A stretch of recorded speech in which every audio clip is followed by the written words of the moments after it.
स्त्रीचं मग एक स्त्रीचं दुसरी गोष्ट ती नवीन आहे, इथला परिसरात इतका माहिती नाही तेव्हा काही गोष्टींची जाणीव करून घ्या, ओळख करून घ्या. तुमची ओळख तिला सांगा, आम्ही 100 दिसणार. कोणी चिंता करू नका, ओळख एवढी करून देईल ना की आताच्या आता तुम्ही ओळा. कोणी चिंता करू नका तुम्ही. असू दे असू दे, खूप गोड. अगदी. नाव काय माझा? अगदी काय माझं नाव विचारलंय. माझं नाव गजरा. गजरा गजरा गजरा. होय होय गजरा नाव चांगलं नाव आहे. होय ना, अगदी चांगलं नाव आहे. माझ्या आवडीप्रमाणे केलं जसं कसं असेल पण चांगलं आहे. पण मला सांगा, तुम्ही आलात कुठून? आम्ही ना त्या थोडंसं लिहिलो तो डोंगर दिसताना त्या डोंगराच्या पलीकडून थोडंसं आम्ही. काय सांगताय का? होय होय थोडंसं त्या डोंगराच्या पलीकडनं एवढा भला मोठा डोंगर पार करून ते गेले तिकडे की तुम्ही आला इकडं? नाही नाही ते जमणार. आम्ही गेलो आमचा त्यांच्यात कोणी गेलो. तुम्हाला बोलवलेलं येऊन काय म्हणून सांगले येऊन जा. आणि आला आलात आणि बरं केलं. असं लग्न व्हायला पाहिजे ना. बाकी काय म्हणा, तुम्ही बोलतात चुणचुणीत. हो बरे बोलता. आता कसं माहितीये, आपण हे राज्य सांभाळणार आहोत ना, त्यामुळे आपल्याला कसं गोडी उडवून राहायला हवं. बहिणी बहिणी कशी. आता ही सुरुवात आहे, बरोबर ना? मला सांग, काय सांग? नाव तुझं समजलं, कुठून आलं ते पण मला समजलं. मला सांग, तो डोंगर पार करून आमच्या राज्यात आला, असं काही का? आमच्या कोणाला राजानेच बोललेला येऊन काय म्हणून सांगले म्हणून आम्ही. हो बरोबर. होय. मग काय काम करतो का? आम्ही आणखी काय गावागावात जातो आणि नाचगाणं करतो. आम्ही डोंबारी. आम्ही बाई डोंबारी. हे काय डोंबारी करायचं जन्म झाला, इच्छाची लग्न केला, माझा शब्द तुम्ही पायदळी तुटला, हे मला मान्य नाही पाहिजे. आम्ही बाई डोंबारी. होय सांगत काय? हो तुझं नाव समजलं मला. होय पण मला काय म्हणायचं माहितीये का, सांप्रत हे तुमचं ते लग्न झालंय ना, ते मला लग्न मान्य नाही. हो ते लग्न मला मान्य नाही आणि म्हणूनच तुला मी सांगते. असं काय म्हणता तुम्ही? लग्न मला मान्य नाही. इलाय का तुम्ही बरी चुटचुटीत बोला होता, कारण आहे गुरुगुरु बोला होता. आता एकदम तुमचं लग्न मान्य नाही म्हणून सांगता लग्न मान्य नाही. याला पण तशाच प्रकारचं कारण आहे. काय नाही पाहिजे कारण मी या राजधानीला वारस येणार नाही हे मला निश्चितच माहित होतं. परंतु याला मी शब्द दिला होता, त्याचा जन्म एखाद्या राजघराण्यात झाला असेल ना, त्याच्याशी लग्न करा. आणि त्यामुळं हे लग्न मला मान्य नाही. याच्याबद्दल ते वचनबद्ध झाले होते आणि त्या वचनाला ते जागे नाही म्हणून हे लग्न मला. आता राजघराण्यातला पॉर देखील गावात नाही, डोंबराचा पॉर देखील गावला, त्यांच्यानी लग्न केलेली आहे, त्यांची चुकलं नाही का? अजिबात नाही. मी काय म्हणाले की माझा शब्द त्याने पायदळी तुडविलाय आणि त्यामुळे हे मला लग्न मान्य नाही. कारण या राज्याची प्रतिष्ठा काय, या राज्याची महाराणी म्हणून लाख प्रजाजनांची पोसिती म्हणून मला पाहायला हवंय आणि म्हणूनच तुला सांगतो त्या गोष्टी प्रतिष्ठा. पण ते आम्ही डोंबरी गेलो जन्म गेलो, आमचं काय चुकला काय? मी असं म्हणाले नाही. कोण माणूस कोणत्या वेळेला जन्म घेता या माणसाच्या हातात त्याला देव. अगदी बरोबर आहे गजरा. कोण पुढे पुढे जन्माला येतोय त्याच्याशी काळी मात्र देणं घेणं नाही. मी तुझा जन्म एका डोंबारी घराण्यात झाला म्हणून तुला हिणवण्याचं कर्तव्य मी माझ्या जीवनात केलं नाही आणि असा शब्दही मी उच्चारला नाही. परंतु माझं कुठेतरी कर्तव्य होतं. मी दिलेला शब्द कुठेतरी ते पायदळी तोडताय आणि म्हणून तो मला मान्य नाही म्हणतो. तुम्ही आधी राजा कसा गवाय होता? आता लगेच झालं तर सांगा काय उपयोग? आता मला सांग,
प्राणेश्वर कुठेतरी तुम्ही चुकता आहात, कुठेतरी अनर्थ होतोय आणि म्हणूनच हे लग्न मला मान्य नाही, म्हणूनच मी त्याला घालवण्याचा प्रयत्न तुझ्या मान्यावर काही अवलंबून नाहीये.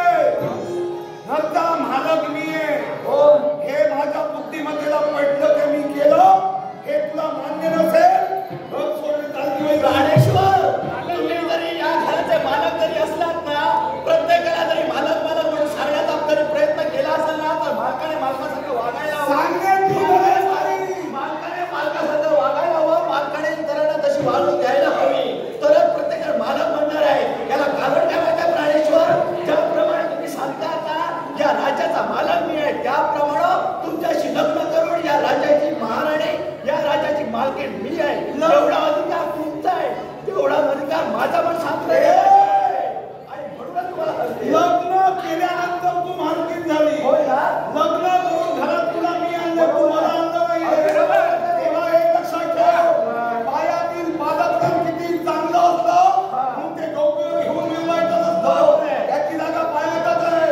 नवऱ्याच्या समोर बायकोला किती बोलावं, कसं बोलावं, नवऱ्याचा मान कसा ठेवावा हे तिला समजत नाही. तिला पत्नीला सांगणे प्राणेश्वर आजपर्यंत या विश्वाच्या ठिकाणी हे असंच घडत आलंय. कारण ज्यावेळी एखादा पती जर चुकत असेल ना, तर पत्नीनं योग्य मार्ग दाखवायलाच हवाय. आणि जर पत्नी चुकत असेल तर पतीनं योग्य मार्ग दाखवायला हवाय, तर तो संसार सुखाचा होणार आहे. आणि म्हणूनच ही तुमची पडलेली पावलं कुठेतरी चुकताय, म्हणून पत्नी वाचवण्याचा मी प्रयत्न करते. ही पत्नी नवऱ्याच्या आज्ञेत राहत नाही. तिला सांगण्याचा अधिकार नाही. तेव्हा माझ्या क्रोधाचा अंत करू नकोस. ज्या हाताने तुला धरून मी घरात आणलंय, त्याच हाताला धरून घरात आणलंय तुला. प्राणेश्वर एका स्त्रीचं जीवन काय हे मी परिपूर्ण सांगते प्राणेश्वर. कारण माहेरचा उंबरठा ओलांडून सासरच्या उंबरठ्यात एक स्त्री जेव्हा बलिदान करते ना, त्याच वेळी या दोन्ही उंबरठ्यावरील अंतर म्हणजे एका स्त्रीचं जीवन आहे.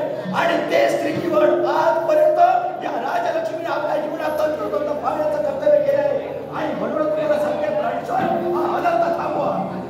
हा अनर्थ तू थांबव. मी पुन्हा पुन्हा तुला संधी देतोय. नाव माझा रागाचा मला म्हणू देऊ नकोस. मी तुला पहिला आणि शेवटचा सांगतोय. तुला हे लग्न वाईट मान्य नाहीये. मग तुझी मला माझ्या संसारात गरज नाही. प्राणेश्वर या हस्ताला धरून, या पवित्र उंबरठ्याचा मार तुमच्या हस्ताला धरून मी आतमध्ये आलेले. आणि तुम्हाला जर माझ्या संसारात जर कंटाळा असेल, मी जर तुम्हाला संसारात नको असेल ना, तर या हस्ताला धरा आणि बाहेर काढण्याचं कर्तव्य करा. मी पत्नी म्हणून या संसारातून जाणार नाही, ते माझं कर्तव्य नव्हे. आता माझा नाविलाज होतोय. आता माझा निर्णय बदललेला आहे. आता घरातूनच नाही, तर या राज्यातून तुला बाहेर काढलेलं आहे.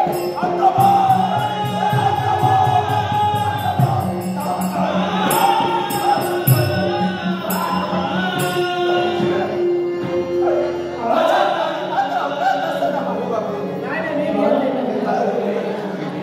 स्वतःच्या लक्ष्मीला स्वतःच्या हस्तानं उंबरठ्या बाहेर तुम्ही फेकून दिला.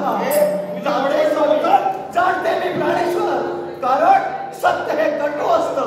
आणि म्हणूनच हे सत्य जर तुम्हाला समजत असेल, तर या संसाराचा त्याग करून हे सांगते या संसाराचा त्याग करून तुझं रड गाताना मला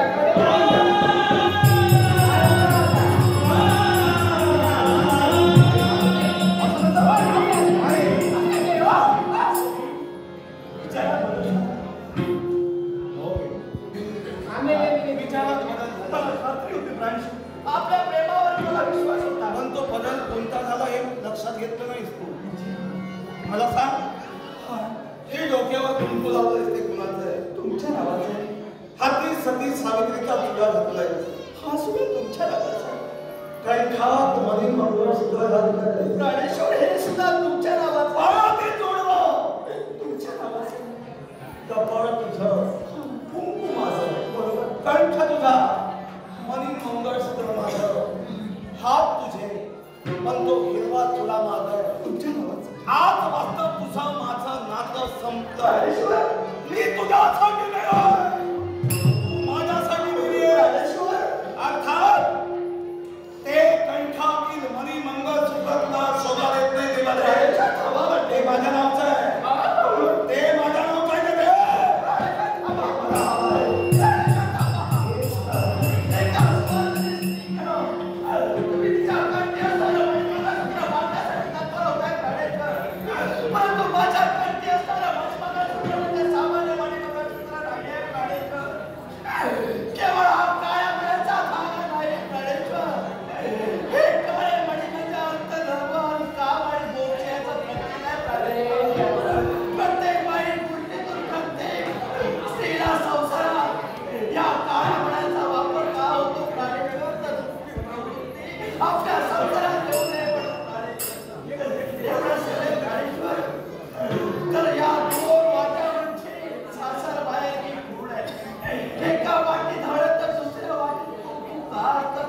तुझ्या